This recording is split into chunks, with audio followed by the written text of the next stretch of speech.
दोस्तों नमस्कार।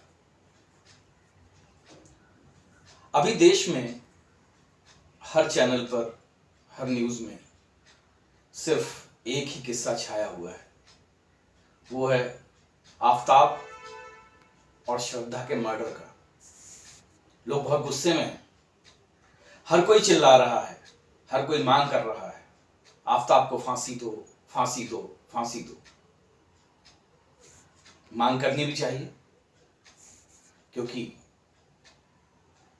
हुआ भी कुछ ऐसा ही है। किसी इंसान की जान गई है। अभी इसी सिलसिले में कल मुझे मेरी पड़ोसन मिली। वो भी बहुत गुस्से में थी। उन्होंने कहा कि आफताब को फांसी होनी चाहिए। मैंने कहा जी बिल्कुल होनी चाहिए, लेकिन आपको गुस्सा किस बात का है?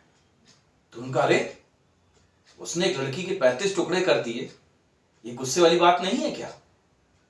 तो मैंने कहा अगर वो 34 करता या 32 करता या 30 करता या हो सकता है 2 ही टुकड़े करता तो शायद आपको गुस्सा कम होता। आखिर आपको गुस्सा किस बात का है? 35 टुकड़ों का है या उसने श्रद्धा को मार दिया इसका है? किस बात का गुस्सा है? तो उनको मेरी बात समझ में नहीं आई और वो चली गई। अब दोस्तों सवाल यहां पर इसी बात का है कि आपको किस बात का गुस्सा है? 35 टुकड़ों का या उसके मारे जाने का? दोस्तों क्या आपको नहीं लगता कि श्रद्धा की तो नियत ही यही थी? उसको तो मरना ही था। और मैं तो ये कहूंगा कि अगर कायदे से देखा जाए तो बहुत अच्छा हुआ,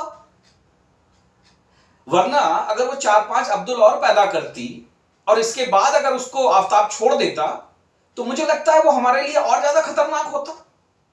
और फिर श्रद्धा जैसी लड़कियों के लिए इतना गुस्सा, इतना उबाल क्यों?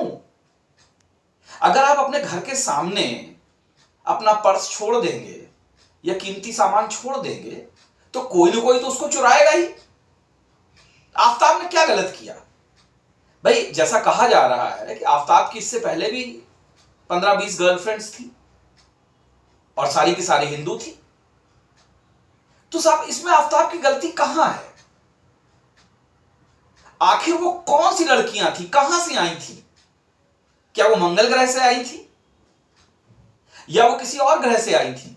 वो थी तो हमारे आपके बीच की ही लड़कियां, हमारे आपके बीच के हिंदू घरों की लड़कियां, जिनके मां बाप रात दिन अपने व्यापार में, अपना धंधा चमकाने में और उनकी माएं जो है घर में टीवी सीरियल देखने में लगी रहती हैं, जिनको यह पता नहीं होता कि उनकी लड़की कर क्या रही है, उनके बच्चे क्या कर रहे हैं।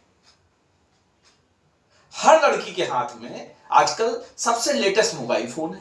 कहां से आता है? कभी किसी माँ बाप ने पूछा? और अगर माँ बाप ने पूछा नहीं तो यानी कि माँ बाप ने ही दिलाया है। तो उन माँ बाप से भी पूछना चाहिए ना कि तुमने अपनी लड़की को ये लेटेस्ट मोबाइल फोन क्यों दिलाया है? आखिर लड़की ऐसा कौन सा व्यापार कर रही है? आखिर आपकी लड़की ऐसी कौन सी काम कर रही है जिसके लिए उसको लेटेस्ट मोबाइल फोन चाहिए? और दिन दिन भर वो जब कोने में खड़ी होकर बात करती रहती है अपने दोस्तों के नाम पे, प्रोजेक्ट के नाम पे, घर से बाहर निकलने के नाम पे, तब क्या आपकी बीवी ने उसको रोका? क्या श्रद्धा के मां बाप ने उसे शुरुआत में चेक किया कि जब वो लिव इन रिलेशन में की तरफ जो है कदम बढ़ा रही थी? नहीं किया। जब वो 25 साल की हो गई और उसे लगा कि यस उसको जिंदगी एंजॉय करनी चाहिए, जैसा कि आज की सभी हिंदी फिल्मों में दिखाते हैं और हमारे माँ बाप खुद उन टिकटों को खरीद के देते हैं कि जा बेटा जा देख ले पिक्चर कितनी अच्छी आई है। तो वो शाहरुख खान ने डीडीएलजे में कितना अच्छा रोल किया है? तो जब ये हिंदी फिल्मों का असर आपके घर पर हो रहा है तब उन माँ बाप ने इस बात पे ध्यान क्यों नहीं दिया? अब रोने से, चीखने से, चिल्लाने से क्या फायदा? इस दुनिया में जब तक श्रद्धा जैसी लड़कियां रहेंगी जो कि बड़ी इजीली अवेलेबल हैं, तब तक आफताब जैसे तो मुंह मारेंगे ही मारेंगे। और मैं तो ये कहूंगा कि आफताब बड़ा महान इंसान था जो उसने पहले की जो उसके 18-19 गर्लफ्रेंड थी उनको नहीं मारा। भाई आफताब की क्या गलती है? डिमांड एंड सप्लाई का खेल है। लड़कियां अवेलेबल है तो आफताब उसको फंसा रहा है। और फिर तुम जब जिद करोगी, किसी के साथ रह रही हो, लिविंग में जिद कर रही हो कि नहीं मुझसे शादी कर लो, उसको नहीं करनी है शादी आपसे। तो आखिर इस हिंदू समाज को हुआ क्या है जो इस हिंदू समाज की लड़कियां आफताबों के चक्कर में फंस रही हैं? कभी आपने किसी मुस्लिम समाज की लड़की को सुना कि हिंदुओं के जाल में फंसी हो? और अगर ऐसा होता है तो उनके मां बाप में इतनी दम होती है कि वो लड़कियों को सुधार लेते हैं। आप हिंदू समाज में देखिए, हम कहां जा रहे हैं। हर लड़की कोई भी मां बाप के ज्यादातर कंट्रोल में नहीं है, सब अपनी अपनी पतंगे उड़ा रही हैं। तो समाज में तो ये होना ही होना है, क्योंकि हर मां बाप को अपने धन की ज्यादा चिंता है। कभी बच्चों को धर्म के बारे में बताया ही नहीं, क्योंकि ना मां बाप को धर्म के बारे में पता है और ना कभी उन्होंने इस चीज के बारे में अपने बच्चों को बताने की कोशिश की। लेकिन मुस्लिम परिवार में हर लड़की को पहले धर्म के बारे में बताया जाता है। हम उन्हें आज ये कहें कि साहब वो मदरसा छाप हैं या पंचर छाप है, कुछ भी कह सकते हैं, लेकिन वो अपने धर्म के प्रति समर्पित हैं। वो धर्म के लिए धन को छोड़ सकते हैं। आप देखिए, हर शुक्रवार को कोई भी मुस्लिम हो अपनी दुकान बंद कर देगा और साहब मस्जिद में नमाज पढ़ने जाएगा। क्या कभी किसी हिंदू ने ऐसा मंगल, बुध, बृहस्पति, शुक्र, शनिश्चर, इतवार कभी किया? नहीं करेगा, क्योंकि हर हिंदू को चिंता यह है कि उसका धन जो है कैसे आगे बढ़े। आप कभी भी सर्वे करिए, किसी भी मुस्लिम, चाहे वो गरीब हो चाहे अमीर हो, वैसे ज्यादातर मुस्लिम गरीब हैं, लेकिन इसके बावजूद अगर आप उससे बात करें कि कैसा चल रहा है, तो वो यही कहेगा भाईजान बड़ा बढ़िया चल रहा है, फर्स्ट क्लास चल रहा है, अल्लाह के करम से सब बढ़िया है। 4 बार अल्हम्दुलिल्लाह भी करेगा। कभी हिंदू को कहते हुए सुना कि भाई राम राम, बहुत बढ़िया चल रहा है। आप उससे बात करिए, भाई बिजनेस कैसा चल रहा है शर्मा जी? अरे क्या बताएं, ये साला मोदी जो है जीएसटी ले आया है, इसने नोटबंदी कर दी है, धंधा चौपट है, क्या करें कैसे करें। कभी किसी हिंदू दुकानदार को आपने खुश देखा? कभी किसी हिंदू व्यापारी को आपने अपने घर परिवार के लिए समय देते हुए देखा? नहीं जी। तो फिर कौन समय देगा? जब समय नहीं दोगे तो आपकी लड़कियां तो आपके पास ही जाएंगी। और फिर रही बात हिंदू लड़कों की, तो हिंदू लड़कों को पैदा होते ही आप उसको या तो आप आरक्षण के जाल में या सरकारी नौकरी के जाल में या पढ़ाई के जाल में ऐसा फंसा देते हैं कि वो बेचारा बाहर निकल ही नहीं पाता। जिस उम्र में मुस्लिम लड़के अपने रोजाना की दिहाड़ी कमाते हैं और ऐश करते हैं, उस उम्र में हिंदू लड़का जो है किताबों, कंप्यूटर और कोचिंग और इन सब के जाल में फंसा रहता है। उसको पता ही नहीं होता दुनिया क्या है, उसको तो अपने कैरियर की चिंता होती है। कभी भी किसी मुस्लिम माँ बाप को देखा अपने लड़के को कहते हो कि बेटा तुम्हें सरकारी नौकरी नहीं मिली तो तुम मर जाओगे? वो अपने बच्चे को हुनर सिखाते हैं, वो उनको बताते हैं कि तुम्हें कैसे कमाना है। जब हमारे बच्चे जो होते हैं ना अपने जूते का फीता नहीं बांध पाते, उस उम्र में एक मुस्लिम लड़का, भले उसके 10 भाई बहन हों, वो पैसा कमाना सीख जाता है। और जब कमाना सीख जाता है तो उस पैसे को उसको कैसे ऐश करना वो भी सीख जाता है। हमारे हिंदू लड़के अपने ग्रेजुएशन तक, बीटेक तक, एमटेक तक अपने माँ बाप से 10-10, 20-20 रुपए मांगते हैं। तो आप ये बताइए लड़का इंडिपेंडेंट कैसे होगा? कैसे वो किसी लड़की की तरफ देखेगा? और वैसे भी ज्यादातर माँ बाप की तमन्ना रहती कि हमारा लड़का किसी की तरफ ना देखे, क्योंकि उनको दहेज भी चाहिए। साहब आपको दहेज भी चाहिए, लड़का जो है सरकारी नौकरी भी चाहिए, तो फिर आपकी लड़कियां कहां जाएंगी? वो किसी न किसी अब्दुल को, किसी न किसी आफ्ताब को तो खोजेंगी। हम अपने धर्म में सुधार नहीं करना चाहते, हम अपने समाज में सुधार नहीं करना चाहते हैं। हमारे धर्मगुरु जो हैं उनको इस बात की चिंता है कि उनका सोने का सिंहासन कैसे बनेगा, कैसे उनके ज्यादा से ज्यादा जो है फॉलोअर्स बढ़ेंगे। वो आपस में लड़ने को तैयार हैं। कभी किसी धर्मगुरु ने इस बारे में बोला? नहीं बोला, क्योंकि वो जो है, और ज्यादातर धर्मगुरु जैसे मुरारी पापी जैसे लोग आ गए, वो तो अली मौला भी गाने लगे हैं। तो साहब आपका धर्म कहां जा रहा है? आपका समाज कहां जा रहा है? आपको आफ्ताब को गालियां देने की जरूरत क्या है? ये तो आप खुद इनवाइट कर रहे हो ना। आप तो खुद कह रहे हो आओ आफ्ताब, इतनी लड़कियां घूम रही हैं, 20, 21, 22, 24, 25, सबको आफ्ताब में सुख मिल रहा है। आप हिंदी फिल्में दिखा रहे हो, हिंदी फिल्मों में यही तो दिखाया जाता है ना। तो जब आप लोग खुद इस चीज को प्रमोट कर रहे हो तो आपको गुस्सा किस बात का है? आपको तो खुश होना चाहिए कि चलो भाई एक श्रद्धा निपटी है, अभी 19 बाकी बची हुई हैं, एक एक करके सब निपटेगी। यही तो बात है ना। आप अपने लड़कों को सशक्त नहीं बनाना चाहते हो। कॉकरोच वो मार नहीं सकता, मक्खी वो मार नहीं सकता, चूहा वो मार नहीं सकता। तो साहब आप किससे लड़ने की बात कर रहे हो? कानून से? भाई कब तक मोदी योगी या जो है हिंदू दल वाले आपको बचाएंगे, और क्यों बचाएं? कभी किसी 99% हिंदुओं ने कभी किसी बजरंग दल के या विश्व हिंदू परिषद के किसी को चंदा दिया? आप तो साहब फ्री में बिजली पानी मिल गई तो आपको तो आम आदमी पार्टी को वोट देना है, कांग्रेस को वोट देना है, जबकि आपको पता है कि कांग्रेस ने आपके साथ क्या क्या किया। मैं किसी पार्टी का विरोधी नहीं हूं, मैं सिर्फ आपको हकीकत से रूबरू करवा रहा हूं। तो जब साहब आप बटे हुए हो, आपको अपनी जात की ज्यादा चिंता, आपको अपने आरक्षण की ज्यादा चिंता है, धर्म की चिंता है क्या किसी को? आपको धर्म धा से जो है आपको धन नजर आता है, और धर्म का जो मर्म होता है वो आप जानना नहीं चाहते हैं। भाई इसमें मुसलमानों की क्या गलती है?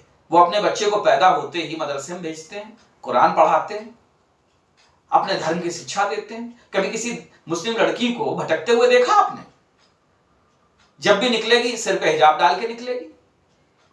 हमारे वहां लड़कियां आप देखिए, कभी देखा किसी लड़की को बिंदी लगाते हुए? वो तो आजकल फैशन चल रहा है, जो जितने कम कपड़ों में आ जाए समझ लो उतनी मॉडर्न है। और जिनकी शादियां हो गई आप उनको ऑफिस में जाते हुए देखिए, कोई सिंदूर लगाना नहीं चाहता, क्योंकि जो शादीशुदा लड़कियां हैं वो अपने आप को कुंवारा दिखाना चाहती हैं। क्यों दिखाना चाहती साहब? नहीं, लोग हमें पिछड़ा हुआ समझेंगे, लोग हमें बहन जी समझेंगे। हमारे समय में जो है बहन जी का मतलब बड़ा प्यार से आदर से लिया जाता है, माता जी, बहन जी, चाची जी, भाभी जी। आज बहन जी का मतलब जो है लोग गलत अर्थों में लगाने लगे। तो किसने ये डिग्रेडेशन किया है समाज का? हमने किया है ना। हम समाज को गड्ढे में लेके जा रहे हैं। हम क्यों नहीं अपनी लड़की से कहते हैं कि तुम सवेरे निकलो तो सिर पे माथे में टीका लगा के निकलो? कभी कहा किसी ने? सिर पे दुपट्टा रख के निकलो। आज तो दुपट्टा रखने की हिंदुओं में परंपरा खत्म ही हो गई है। बहुएं भी ससुर के सामने जो है सब कुछ खोल के चलना चाहती हैं, क्योंकि उनको लगता है कि इससे उनकी जो स्टैंडर्ड है और जो जवानी का जो लेवल है वो बहुत अच्छा नजर आता है। तो साहब ये क्यों नहीं होगा? कोई जवाब देना इस बात का। हम समाज सुधारना नहीं चाहते, हम अपने घर को सुधारना नहीं चाहते, और चाहते हैं कानून हमारी मदद करे। भाई क्या होगा आफ्ताब का? अरे माय लॉर्ड बैठे हुए हैं, माय लॉर्ड कहेंगे वाह बेटा तुमने सिर्फ 35 टुकड़े किए, तुम्हें फांसी तब देता जब तुम 70 टुकड़े करते। भाई ये rarest of the rare case तो है नहीं, तो इसलिए 2-4 साल बाद जमानत मिल जाएगी, और इसके बाद आफ्ताब कोई नई लड़की की तलाश में घूमेगा। बहुत सारी कविता, बबीता, सविता घूम रही है सड़क पे, जिनको कि अपने प्यार चाहिए, सड़क पे उनको अपने लिए आशिक चाहिए। भाई आप देखिए ना, एक एक, मैंने तो जहां तक ऑब्जर्व किया है कि हर लड़की फिल्में देख देख के अपना बॉयफ्रेंड बनाना चाहती है, और माँ बाप देखते हैं। मैंने तो ऐसे ऐसे घर भी देखे हैं कि जहां पे एक एक कोने में बच्चे मोबाइल लेके बैठ जाते हैं और एक दूसरे से मोबाइल पे बात करते हैं, और माँ बाप कहते हैं अरे कोई बात नहीं, बच्चे यंग हो गए, थोड़ा सा एंजॉय कर लेने दो। आखिर कौन लोग हैं ये? कहां से आए हैं? ये इसी ग्रह के लोग हैं ना जो अपने बच्चों को कहते हैं एंजॉय कर लेने दो। कभी किसी ने कहा कि बेटा घर से निकलती हो तो तिलक लगा के जाया करो, भगवान के हाथ जोड़ के जाया करो? कभी हमने धर्म की शिक्षा दी अपनी लड़कियों को? कभी हमने बताया कि धर्म से क्या फायदे क्या नुकसान है? तो जब नहीं बताया है तो फिर इतना नाराज होने की कोई जरूरत नहीं है। आफ्ताब आपको मिलते रहेंगे, ये समाज में होता रहेगा। यूं ही लड़कियां काटी जाती रहेंगी, और ये लड़कियां नहीं कट रही हैं, आपके धर्म का एक इंसान कम हो रहा है। और बहुत अच्छा हुआ जो श्रद्धा को मुक्ति मिल गई, वरना अगर वो 4-5 बच्चे पैदा करके अगर बाहर आती तो ना वो इधर की रहती ना उधर की रहती, और 4-5 अब्दुल और ज्यादा घूम रहे होते सड़क के ऊपर। तो मेरे भाइयों, मुस्लिमों को दोष मत दीजिए, वो वही कर रहे हैं जो उन्होंने पढ़ा है, जो उन्होंने देखा है। बकरे को भी तो कई किस्तों में काटा जाता है ना, बचपन से दिखाया जाता है। आप अपने बच्चे को काकरोच मारना नहीं सिखाते हो, क्योंकि आप कहते हो पाप है। तो फिर जब आपको पुण्य पाप दिखाई देता है, लेकिन वो ये नहीं दिखाई देता कि आपकी लड़की मोबाइल पे किससे बात कर रही है, वो पाप आपको नजर नहीं आता। जब आपको पता चलता है कि आपकी लड़की के 4 बॉयफ्रेंड टहल रहे हैं, तब आपको पाप नजर नहीं आता। तब आप मॉडर्न हो जाते हैं, लिबरल हो जाते हैं, आपके अंदर वोकिज्म जाग जाता है। आप कहते हो अरे ओ मेरी लड़की जो है शादी के बाद अकेली रहेगी, सास ससुर के साथ नहीं रहेगी। तो साहब जब अकेली रहेगी, सिंदूर लगाएगी नहीं, मॉडर्न होके शादीशुदा होने के बाद भी लड़की दिखना चाहती है, तो ये सब तो हो गई। अगर इन चीजों से निजात पाना है, अगर आप अपनी लड़कियों को बचाना चाहते हो, तो आपको जागना होगा। आप सरकार से, राजनेताओं से उम्मीद मत करना कि वो आपकी लड़कियों को या बच्चों को रखवाली करने आएंगे। क्यों आएंगे जी? उन्हें तो पता है कि आप इसको नहीं तो इसको वोट दोगे, इसको नहीं तो इसको वोट दोगे। आप जाओगे कहां? कटना तो आपको है ही है। यहां पर तो दुकानें लगी हुई हैं। आप इस दुकान का वोट नहीं खरीदोगे तो दूसरे को दोगे, दूसरे का नहीं लोगे तीसरे को दोगे। जाओगे कहां?